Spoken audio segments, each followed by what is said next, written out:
Pilit na pinagtatakpan ng mga mainstream media at mga kung ano-anong pa-survey ang pangalan ni Bongbong Marcos para magmukha siyang insignificant sa mga taong madaling mapaniwala ng mga preconditioning tactics.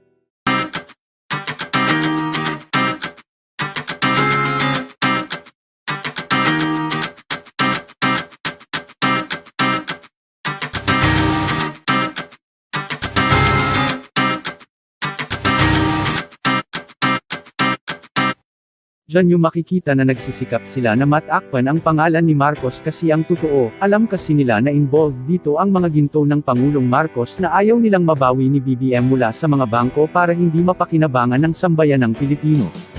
Sara Duterte is a good woman. I like her.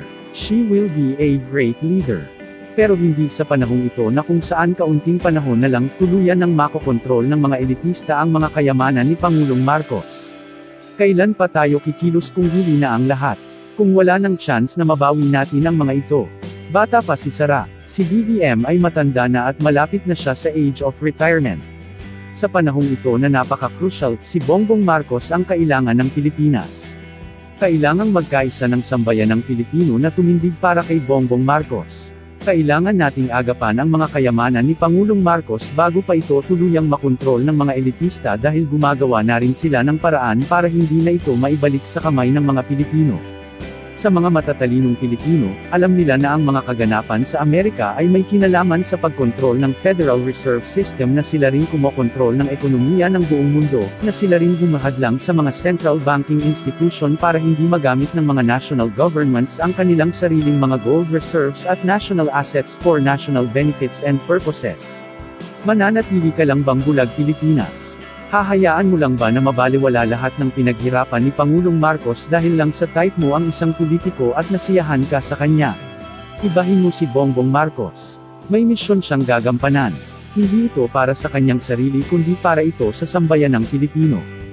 Gobyerno ang kailangang kumilos para mabawi ang mga kayamanan ni Pangulong Marcos at magamit ito ng mamamayang Pilipino. Pero paano kung ang mamumuno sa gobyerno ay walang kapangyarihan o karapatang asikasuhin ito? Paano kung ang mamumuno sa ating gobyerno ay tatawanan lang at gagawing biro ang seryosong misyon na ito? Kung tutuusin, kahit manatiling pribadong tao na lang ang mga Marcos, kaya nila at mabubuhay sila dahil mayaman sila. Pero hindi kasi yun ang purpose kung bakit nandyan sila at patuloy na tumatayo para sa kanilang bayan. May misyon sila at ito ay ang mabawi ang mga kayamanan ni Pangulong Marcos at ibigay sa bansang Pilipinas ang nararapat para sa kanila, mga interes na kinita ng mga invested assets ni Pangulong Marcos sa iba't ibang mga bangko na matagal na niyang ipinamana para sa sambayanan. Kailan pa tayo ma-JDC, kailan pa tayo kikilos? Aanhin pa ang damo kung patay na ang kabayo. Aanhin pa ang mga kayamanan ni Pangulong Marcos kung tuluyan na itong makontrol ng mga elitista na humahawak sa mga bangko. Bigyan natin ng pagkakataon si Bongbong Marcos na magawa niya ang bili ng kanyang ama at gawing muling isang dakilang bansa ang Pilipinas.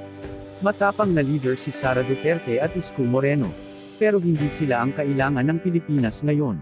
May aagapan tayong sitwasyon. May misyon tayong kailangang maisigawa. Huwag natin hayaang mauwi sa wala ang lahat ng mga pinaghirapan at pinagpagyaran ni Pangulong Marcos para sa atin. Kaunti na lamang ang natitirang panahon. Kung gusto pa natin maabot ang ating pangarap sa ating bansa, magkaisa tayong tumindig sa likod ni Bongbong Marcos. Let us lay aside political aspirations. Let us unite together to achieve our ultimate goal. After all, matanda na si Bongbong Marcos. Hindi siya magtatagal sa Malacanang ng habang panahon. Walang permanente sa mundong ito. Lahat ay lumilipas at ang oras ang tumatakbo. Huwag tayong mangarap kapag huli na ang lahat. Nasa huli ang pagsisisi. Pagkakaisa ang kailangan natin, hindi pride, hindi blame game, hindi agawan ng kapangyarihan. This nation shall be great again. Huwag na tayong magtampisaw sa laro ng maruming politika. Kung mahal natin ang ating bayan at nangangarap tayo para sa ating kinabukasan, magkaisa tayo upang mabawi natin ang kung ano ang para sa atin. Mga pamana ni Pangulong Marcos, mga pinaghirapan niya na ayaw nating masasayang lang at makakalimutan ng panahon, na mapapasakamay lang ng mga banyaga at hindi man lang natin mapakinabangan. We need Bongbong Marcos to represent the entire Filipino people in this very crucial time.